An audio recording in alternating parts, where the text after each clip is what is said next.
O deserto é quando a gente passa para aquelas piores fases. Pensa aquela pior fase da sua vida, aonde tudo dá errado, as coisas acabam, né, não saindo da forma que a gente quer. E eu tive um deserto na minha vida, gente. E graças ao deserto que hoje eu tô aqui, né, podendo compartilhar o evangelho. Passei um deserto na minha vida, não foi nem de 40 dias, foi de um ano inteiro. Foi um ano no deserto, onde eu, para quem já conhece aqui, acabei fazendo aquele confinamento e eu fiquei simplesmente me vi em casa sem ninguém, nem amigo, nem família, nem trabalho. Tudo cessou da minha vida. E aí eu falei, cara, não faz sentido mais essa vida. É onde era para eu ter partido dessa para melhor. E aí nesse deserto que eu consegui, né, ter a presença de Cristo na minha vida, e ele entrou e pôde transformar. E aí ele transformou de uma forma incrível. Por quê? Ele foi me dando tudo. Todo o conhecimento do mundo eu aprendi nesse um ano. Tudo, gente. Pensa, qualquer coisa que você, né, que você pontuar aqui, eu vou saber pelo menos uma boa parte do que é. Então ele deu um conhecimento de mundo, de aprendizado, que eu nunca tive nem toda aprendizado que eu tive na vida, em escola, eu pude ter como essa transformação que eu passei nesse um ano. Porém, eu precisei realmente passar por um deserto muito, né? Foi bem doloroso, mas foi assim uma experiência, uma transformação que me fez, né, essa transformação incrível. Então aqui vai ensinar pra gente que o deserto ele vai fazer parte sim do propósito, então vai ter, né, dias difíceis na sua vida, vai ter luta, vai ter sofrimento, sim. O deserto também ele vai te preparar para a missão e foi isso, né? Eu tive um preparo. Então todo esse tempo que eu fiquei nesse deserto, vamos dizer, que foi um ano bem sofrido, bem escasso. Eu acabei, realmente, nunca eu acreditava que ia passar uma situação dessa na minha vida.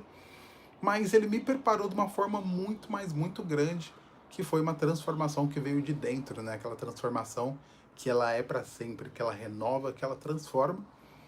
E também aqui a gente vê que aonde o diabo ele tenta destruir, Deus ele pretende fortalecer. Então aquilo que ele tentou, vai, né? Não está na palavra aqui, ó, transforma isso aí em pão. E aí ele conhecia a palavra. E por que ele conseguiu, né, sair dessa tribulação? Porque ele conhecia a palavra, gente. Então quando a gente conhece a palavra, que a gente vai conseguir sair da fase ruim, a gente vai conseguir sair do deserto. Porque é crer na palavra que Deus tem para você. Quando você crê na palavra que Deus tem para você, nem o deserto vai poder te segurar por muito tempo. Só que você precisa saber que é Deus tentando te ensinar alguma coisa. Depois que eu entendi isso, eu falei, quando eu caio em alguma situação, quando alguma coisa dá errada, é Deus corrigindo e falando, ó, olha esse ponto aqui antes de eu te colocar para cima. Porque, gente, tudo na sua vida, antes de Deus poder te colocar naquilo, ele precisa te treinar. É igual o José do Egito. Se ele não tivesse passado pelo aquele... Falando nisso, eu sou suspeito de falar que a passagem do José do Egito, ela bate muito com a minha vida. Muito, muito, muito mesmo, todos os detalhes. Então, quando ele passa por aquela tribulação, né, que ele é vendido como escravo, é para ele poder ter um entendimento. Então ele viu, ele podia ter ficado chorando, né, prostrado lá. Nossa, tinha uma boa vida, agora tô aqui, fui vendido e tô aqui, tenho que trabalhar como escravo para os egípcios. Não, ele viu e falou, é isso que eu tenho? Tá, o que eu posso fazer? E aí ele foi ali, aprendendo tudo que ele tinha que fazer, se capacitando mais do que os outros, fazendo mais que os outros, trabalhando mais que os outros, né? Não reclamando nada, e aí, tudo aquilo, Deus ele foi e falou, agora você tem habilidade, né? Que eu posso te colocar você como governador. Então ele pegou e saiu daqui para se transformar em governador. Só que ele precisou de habilidade. Sem habilidade, ninguém vai pedir, ninguém, Deus não consegue te pôr num cargo que você não tem habilidade. Por exemplo, se você agora pedir, Deus, me dá, né, um super trabalho. Se ele te pôr hoje como CEO da Google, por exemplo, que é uma das maiores empresas do mundo, você vai conseguir é, executar esse cargo de CEO? Fala para mim. Dificilmente você vai conseguir executar um cargo de CEO da Google. Por quê? Você não tem habilidade para aquilo.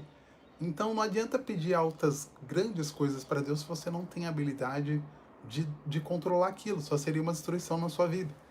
Então muitas coisas que Deus não dá pra gente, não é porque ele é ruim, mas é porque a gente não tem aquela capacidade. Por isso que ele te capacita para depois você acessar.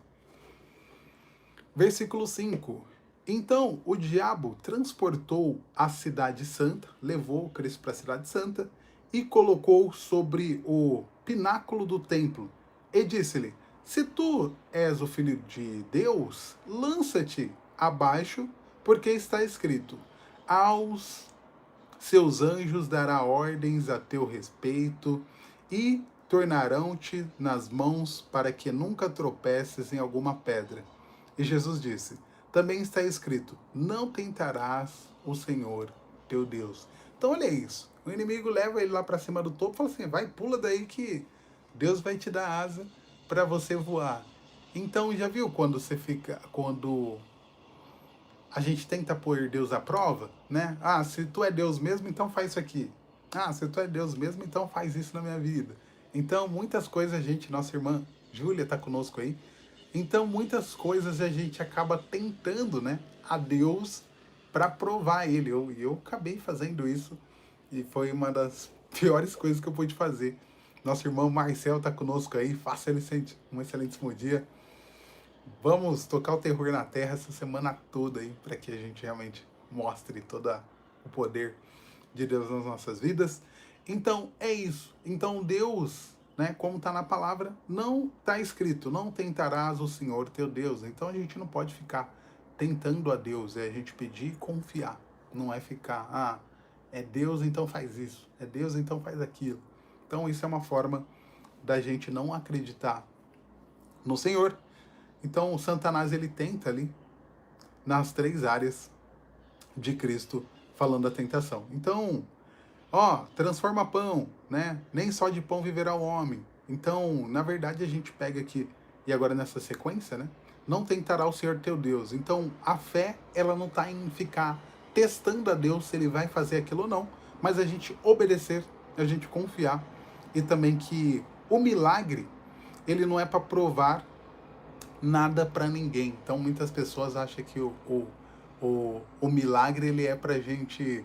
Nosso irmão Evandro está conosco aí, amém. Que a paz esteja contigo e com a tua família.